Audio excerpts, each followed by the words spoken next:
Hello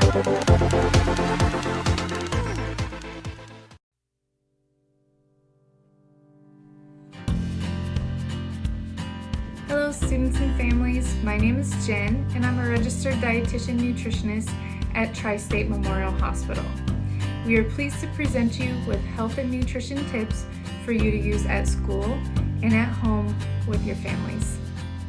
Today's topic is reading a recipe. Trying out new recipes can be fun and exciting, and did I mention delicious? So one of the things you want to do is be able to read a recipe right so that your product comes out tasting good. The very first step in reading a recipe is actually reading the whole entire recipe so that you know what your plan is, how you'll be able to prepare that item, you know what ingredients you need, and you know what equipment you need. So you'll go through the ingredient list and pay close attention to the serving size of each ingredient. And then you can make a grocery list with all the items that you don't have on hand. Next, you'll want to pay close attention to the equipment and if there's anything that you need to do to prepare for your meal. So it may say to preheat an oven, and that means you just turn it on to the temperature you need while you're preparing your ingredients. So make sure that anytime you're using heat or a knife, you need to work with an adult and make sure you're being supervised. So other words to pay close attention to would be relating to your equipment and your utensils.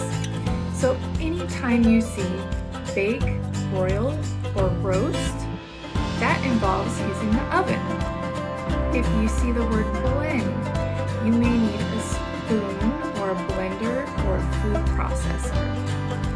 If you see the words chop, dice, or slice, you'll need a knife. And sometimes recipes will call for ingredients that already have that ready. So it may say diced tomatoes, and so you'll do that prior to putting together your ingredients.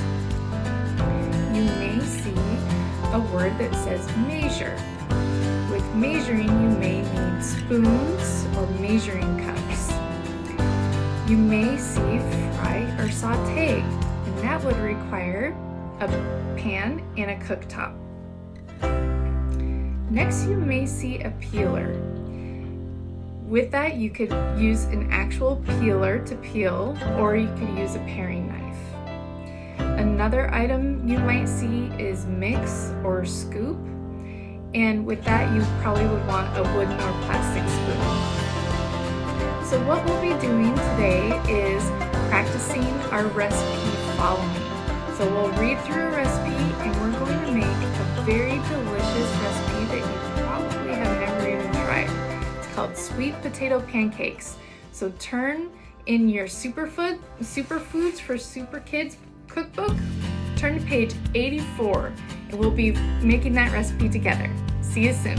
Guys, we're back. I have Hadley and Kaya here to help. We are making sweet potato pancakes. So we're using the stovetop for this one. So this recipe, we need to start off with peeling our sweet potatoes. So Hadley's going to show us how to do that. Just peel the skin off. And then once everything is peeled, you can see here that we are making coins. You can see right in front of the potato are some slices of the sweet potato. And then after that, I've cubed it. So right in front of Kaya are some cubes. So as soon as we're done with this last sweet potato, we're going to add all of that. We have our water boiling in the background. We put our water in a pot, and it's on, looks like it's on 8 now, which is one of the higher numbers. So it's just boiling, ready for the sweet potatoes. And then what we'll do is we'll cover up those sweet potatoes while they boil for about 7 minutes, and then it'll be ready to mash because since we've cubed all the sweet potatoes up pretty small, it'll cook pretty quick. So in the meantime, I'll have Kaya go ahead and start on our eggs. So we need 8 eggs for this recipe. She's putting them into a separate bowl initially because that way we can see if there's any shells and we can get the shells out before it goes in. So we will finish our sweet potatoes, get it into the boiling water, we'll finish cracking our eggs, and we'll be back. Alright guys, we're back. We had our sweet potatoes cook for 7 minutes in the boiling water on our stovetop. We turned off our stovetop and drained the water from the sweet potato pot.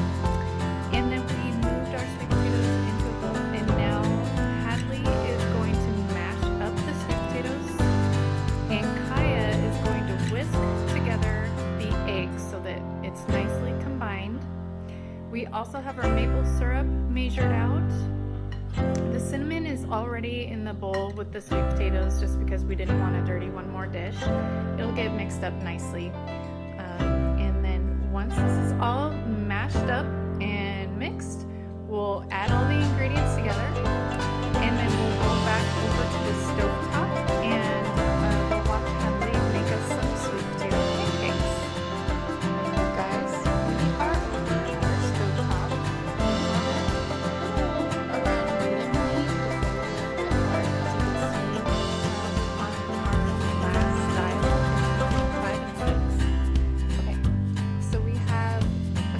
Sizes of our sweet potato pancakes on our pan, which is totally fine because sometimes you might not want as big of a pancake, but also the big pancakes are a little bit hard to handle and flip.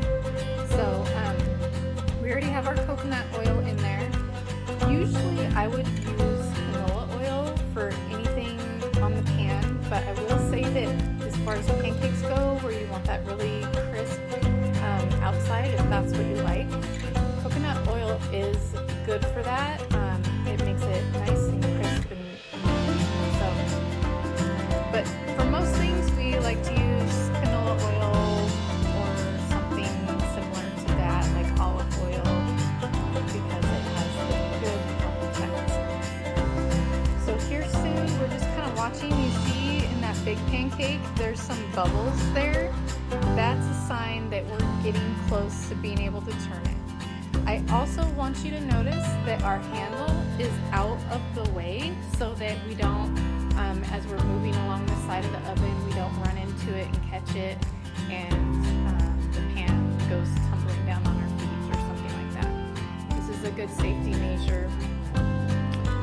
One thing that's nice is when we actually turn off our pan, our oven will continue to have that red light on just to say that that the burner is hot. So we always want to be careful with that and be aware of when our stovetop is hot. Okay, Had, so it's looking like you have a couple pancakes that are kind of bubbly and might be ready to turn. So why don't you start with that big one, because that one looks the most bubbly. This one.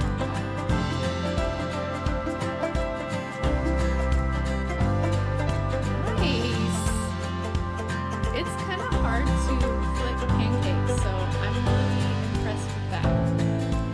And really, if you don't wait until it starts to bubble a little bit, it'll be a lot harder, and you also won't have that crisp outside. So that's going to be super yummy. So we're just going to finish this out. There's tons and tons of batter. As you can see, you could feed a whole army with this recipe. You could actually have sweet potato pancakes for a couple days. So we're going to cook a little bit more, and then we're going to set aside our sweet potato batter and actually just put it in the fridge, and we'll cook this fresh each morning.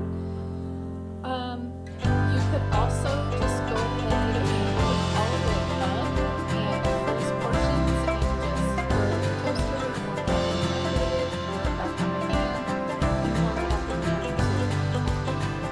As far as eating it, a couple good ideas would be like a fresh jam,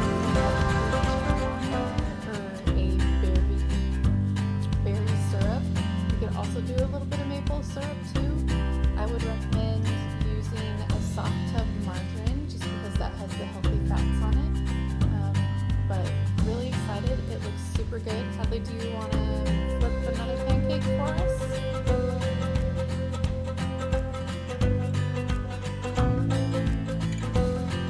So you'll notice that oil is kind of bubbly. It's obviously very hot.